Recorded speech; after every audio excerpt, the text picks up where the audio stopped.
Hello mga idol, mayong punta diya sa inyong mga tanan. Laban na po ko mga idol.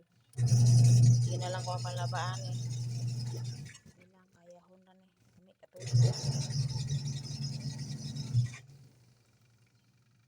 Ay nangutana sa kuha ba, gikan sa ako ang box. Nangutana sa ako ang silent followers. Anak pa siya. Anang idol. Mag-good morning lagi ni kay. Ay mag-good afternoon lagi ni. Mag-good morning lagi ka. Ano man gud na mga idol, dili man gud ta parehas og oras. Ang oras ko sa Pinas, nag-una amo adiri naulahi sa Saudi. Na ako sa Saudi mga idol ha. Ulahi ang amo ang oras diri Saudi Arabia to Philippines is 5 hours gap. 5 hours po ang pagitan ng oras natin. Singapore, Malaysia, and Philippines, pareho po ng oras.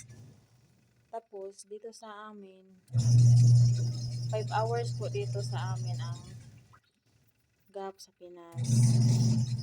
Malit kami dito ng 5 hours.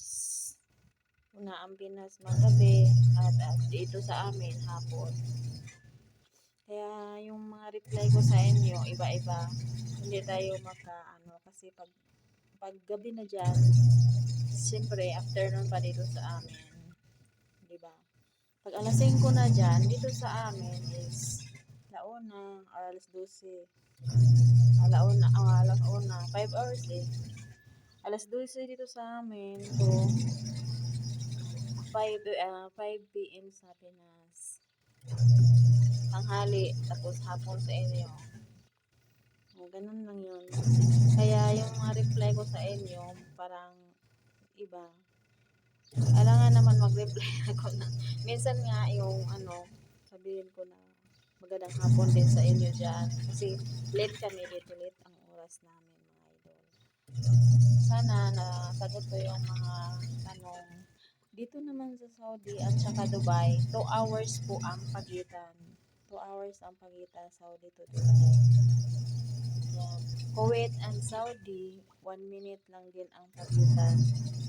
Saka yung sa Qatar. Kuwait, Qatar, and Saudi, 1 minute lang ang pagitan. Yan.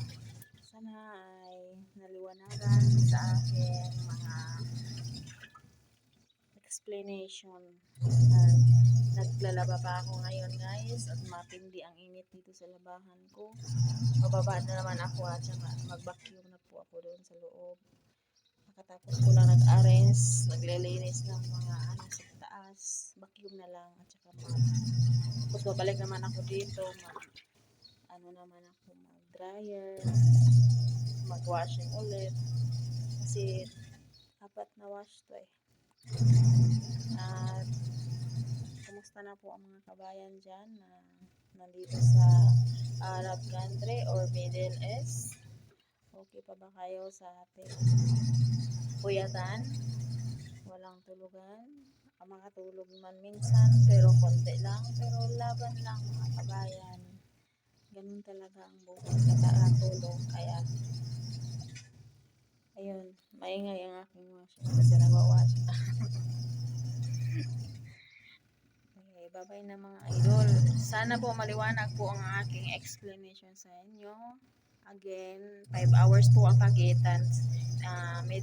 Saudi to Pinas. 5 hours po ang pagitan mga idol. Kaya wag kayong magtaka minsan na late po ako mag-reply. Kasi habang nagtatrabaho po ako, hindi po ako lagi nakahawak na cellphone. Ganito lang, nakahawak ako ng cellphone kapag dito nakawashing ako. Minsan nakakain, minsan naka-rise din, natulog, gano'n.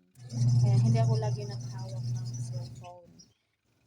Minsan nga tumawag yung amo ko, hindi ko magsagot-sagot kasi iniwan ko lang sa room yung cellphone. Ngayon din nila ako kasi nandito ako sa rooftop. Ayaw nila ipaiwan yung cellphone pag dito ako sa rooftop kasi minsan nasa labas kasi ako sa trabaho. Kaya sila pag dumating. Tatawagan nila ako, masagot ko. Kasi hindi ko masagot pag naiwan ako sa baba. Kaya ngayon baba na ako. Bye.